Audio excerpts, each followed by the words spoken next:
Hi అండి. తెలుగు కథల ప్రపంచంకు స్వాగతం. ఇవాళ బాలమిత్ర తెలుగు కథల సంచిక నుంచి అంధవిశ్వాసాలు అనే కథను వినేద్దామండి. 50 సంవత్సరాల ముందు పవిత్ర కాశీనగరంలో నీరు అనే చేనేత కార్మికుడు ఉండేవాడు. అతని భార్య పేరు నీమా. వారు వృత్తిరీత్యా వచ్చిన నేర్పరితనంతో బట్టలు నేసి బ్రతుకులు సాగిస్తూ ఉన్నారు. వారికి సంతానం లేదు. ఒకసారి వారికి అందమైన అనాథ బాలుడు దొరికాడు. వారు అతన్ని పెంచుకోవాలనుకుని అతని పేరు కబీరు అని పేరు పెట్టారు. చిన్నప్పటి నుండి కబీరు చర్యలన్నీ విడ్డూరంగా ఉండేవి. అతనికి రామానందుల వారనే గురువు లభించాడు. కబీరు మహమ్మదీయుడైన రామనామం జపించేవాడు. దీనివలన హిందువుల నుండి మహమ్మదీయుల నుండి ఎన్నో కష్టాలు ఎదుర్కొన్నాడు. అయినా రాముణ్ణి మాత్రం మరవలేదు. ఒకరోజు రామానందుల గురువు గారు తమ పితృదేవతలకు పూజాదికాలు నిర్వహిస్తూ కబీరును పిలిచి, నువ్వు త్వరగా వెళ్లి ఆవుపాలు తీసుకురా, ఆలస్యం అయితే పితృదేవతలకు కోపం వస్తుంది అన్నాడు. కబీరు పాత్ర తీసుకుని వెళ్లాడు.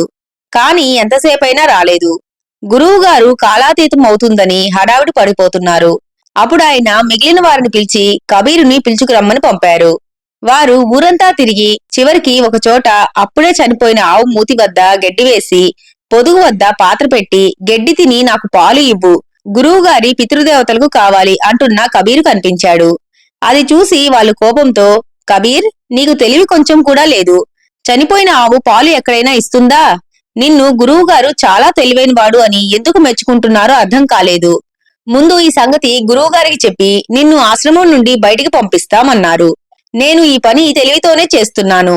మీరే నన్ను సరిగ్గా అర్థం చేసుకోలేదు. ఈ చనిపోయిన ఆవు పాలు ఇస్తేనే గురువుగారికి తీసుకువస్తాను. అంతవరకు నేను ఇక్కడే ఉంటాను అన్నాడు కబీరు. నిజంగా నీకు బుద్ధి లేదు. నిన్ను మార్చడం ఎవరితరం కాదు. నువ్వు ఇక్కడే ఉండు. మేము వెళ్లి గురువుగారికి నీ తెలివి తక్కువ పని గురించి చెప్పి వస్తాం అని వాళ్ళు పరిగెత్తారు. గురువుగారు కబీరు లేకుండా మిగతా శిష్యులు రావటం చూసి, మీరు మాత్రం వస్తున్నారు, కబీరు కనిపించలేదా అని అడిగాడు. గురువుగారు, మీరు ఎంతగానో మెచ్చుకునే కబీరు అక్కడ చనిపోయిన ఆవుకు గడ్డి పెడుతూ అది పాలు ఇచ్చే వరకు తిరిగి రానని చెప్పాడు. మేము ఎంత చెప్పినా వినలేదు. మీరు రండి అన్నారు శిష్యులు. అది విన్న రామానందుల వారు కోపంతో కబీరు వద్దకు వెళ్లి, కబీర్, నీకు పిచ్చి పట్టిందా? చనిపోయిన ఆవు పాలు ఎక్కడైనా ఇస్తుందా అని అడిగారు.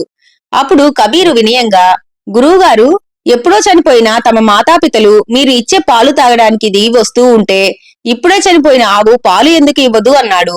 ఆ మాటలకు రామానందుల వారు మరేమీ మాట్లాడలేక కబీరును ఆలింగం చేసుకుని, నా ఈ మూర్ఖత్వానికి సిగ్గుపడుతున్నాను, చింతిస్తున్నాను, నా కళ్ళు తెరిపించావు అంటూ కన్నీరు పెట్టుకున్నారు. కబీరు, ఆయన గురువు రామానందుల వారు ఎంతటి విశిష్టమైన వ్యక్తులో కదా. ఇంతటితో కథ కంచికి మనం ఇంటికి. ఈ కథ కనుక మీకు నచ్చినట్లయితే లైక్ చేసి, షేర్ చేసి, కామెంట్ చేసి మన ఛానల్ కి సపోర్ట్ చేసేయండి ఫ్రెండ్స్. ఇక ఉంటానండి. By by.